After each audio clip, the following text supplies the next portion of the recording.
Sunshine Meets on Dublin's new Sunshine 106.8. Sunshine 106.8.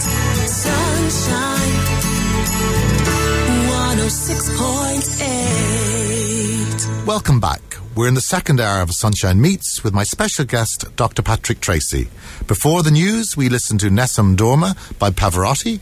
Patrick, you met Pavarotti on how many occasions? Oh, well, I met him on a few occasions. I suppose I had a VIP pass back in Hyde Park in July 2001. Actually, that was a wonderful week. I was in Munich the night afterwards watching U2, but that was a wonderful weekend. He duetted with the Italian soprano Annalisa Rapagliosi at the period, and it was absolutely beautiful weather, which contrasted so much with his rain-soaked performance in the same venue with the Prince and Princess of Wales 10 years before that. I met him sort of backstage, and it was wonderful. I always had a soft spot for Luciano. Not only, I suppose, was he such a wonderful talent, but he also exhibited such wonderful humanitarian virtues, and he ran a lot of charity concerts in his hometown Modena. Modena is up in the north of Italy, almost where the Ferrari tracks are and where Ferrari's made.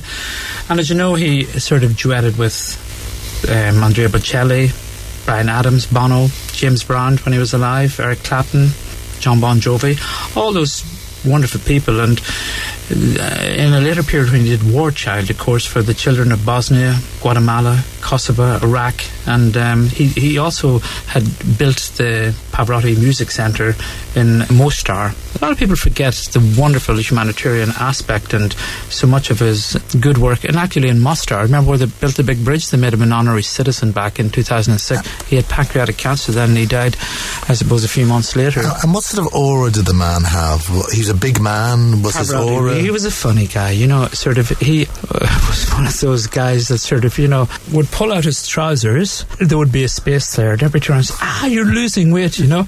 And he'd turn around and he'd say, I always get them a size bigger so that people think that, you know. He had that wonderful, I suppose, warmth to him as well, and in many ways a genius, and a music genius, from the point of view that he could have a touch for the common man. That was so, I suppose, seen at his funeral in Modena in September of that year, when, you know, everybody came out to say goodbye to him, and, you know, his father, and the music was playing in the church. The Italian Air Force flew overhead with their red, white and green streaming things. Very, very emotional. So where would we go to for your next choice of music? Well, I suppose the period we're in is 1991, and after I left Iraq, I went to Edinburgh for a year, the year of the Gulf War. In terms of Edinburgh was a centre for plastic surgery for the troops coming back. The war had sort of kicked off. Nobody knew who was going to die, be burnt or be blasted with chemical warfare, so they set up a big sort of centre there. After Edinburgh, I went down to Gibraltar, did casualty reg in St Bernard's Hospital, and then made my way down through Africa. Stayed and worked in South Africa for a while, and made my way across to California, became a ship surgeon with Carnival Cruise Lines, and then started a total magical journey through Mexico.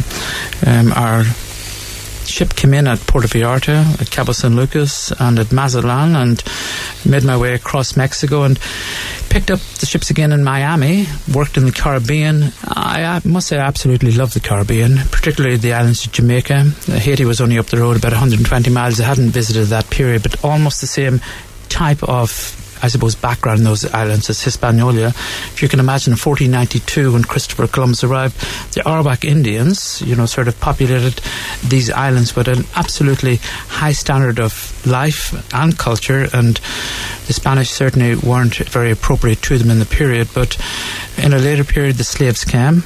With them, I suppose, British rule, and I suppose the music of Bob Marley. I first was at a Bob Marley concert in Finsbury Park back in 1979.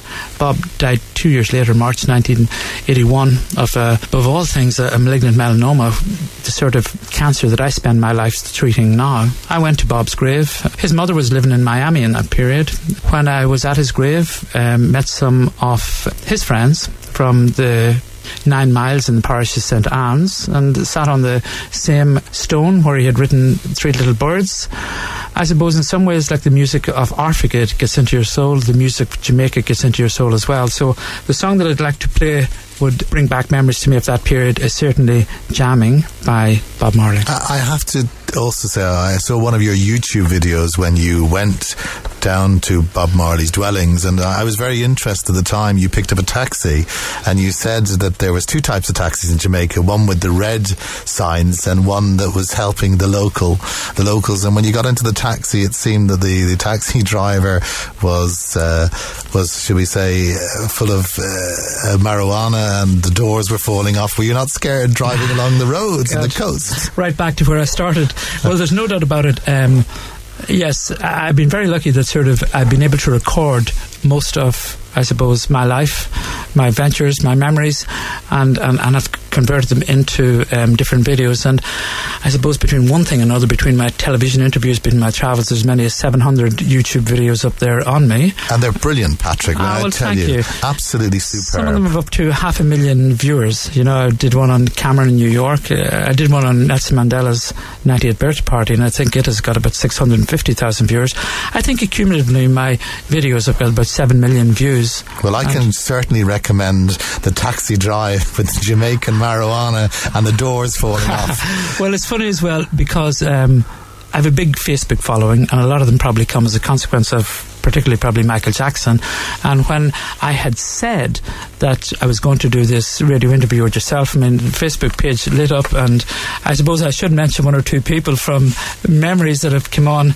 Richard Lloyd in Chichester was with me on that trip to Bob Marley's grave, and he says, you know, sort of, don't forget me. And also, I suppose, in Colorado Springs, Terry Hewitt, and I had also promised, of course, that a young girl, Maya Coppin in Tbilisi in Georgia. Facebook is wonderful that way. People you've met in previous lives, you can immediately, you know, sort of connect with again. And she'd asked me if I was playing Nessa and Dorma, that I would play it for her. Oh, that's good, but I must point out your Facebook page is like a daily almanac of what's going on in the world. It is to an extent. Anyhow, let's go to your next choice of music, and that is Jammin by Bob Marley. Ooh, yeah.